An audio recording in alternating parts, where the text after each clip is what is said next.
Inselmilkom dan huwa l-aġġornament tal-5:30. Is-Suprintentent tas-Saħħa Pubblika jikkonferma li hawn ma' 30 każ ġdid ta' scabies mifruxa ma' Malta kollha.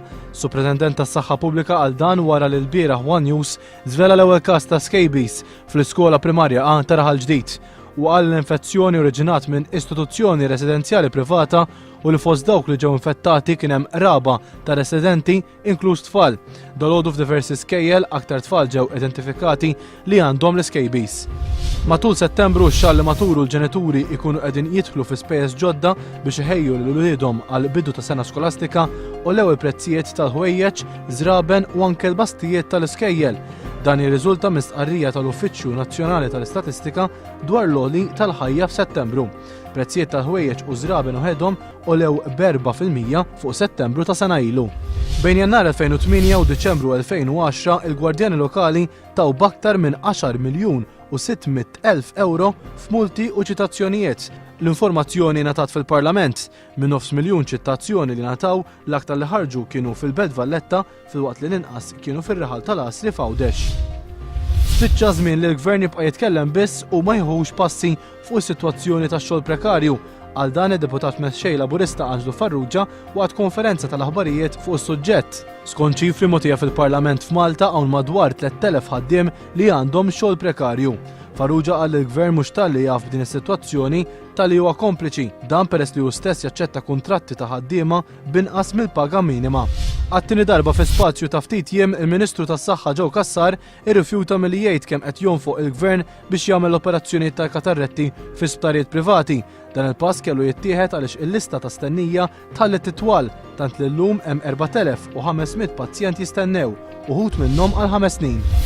L-ispeċjalista tal-għajnejn Franco Merċieqa jesprimi d-dispjaċir tiegħu għal mod kif saf attakkat personalment il-ħadd li għadda mill-Prim Ministru Lorenz Gonzi. Franco Merċieqa jgħid li Lorenz Gonzi messu uża l-ħin tiegħu biex jitkellem dwar soluzzjonijiet għall-Lawċin li biex isibu xogħol iridu bil-fors jinżlu Malta. Il-kummenti li tal-One News jixxandru fil-bulettin tas-7:30. Illum huwa 50 anniversarju mill-mewt tal-poeta nazzjonali Malti Dunkarm Sajla. Fost il-ħafna xogħol letterarju dan il-poeta tana wkoll il-lirika tal-Innu Nazzjonali Malti. Dunkarm kien radikali għal żmienu fl-għażla tal-użu tal-lingwa Maltija għall-espressjonijiet poetiċi. Fl-istqarrija l-Partit Laburista permezz tal-kelliem għall-kultura Owen Bonnici fakkar il-memorja tiegħu u qal li żgur l-lingwa Maltija kienet tkun ferm ifqar mingħajr il-kontribut tiegħu. Permezz ta' Direct Order il-Gvern iffirma kuntratt ta' 7 snin biex 4 operaturi jibdew jipprovdu s-servizz ta' trasport fl-iskejjel. B'dan l-ispiża tal-Gvern għat-trasport ta' tfal ser tola b'aktar minn 25%, meta fl-istess żmien anqas tfal ser ikunu qegħdin imorru fl-iskejjel tal-Gvern. Bħala total il-valur tal-kuntratt ilaħħaq 42 miljun euro. Dik kienet l-aħħar aħbar għalissa, nerġgħu nkunu magħkom fis-7:30 bil-bulettin ewlieni tagħna.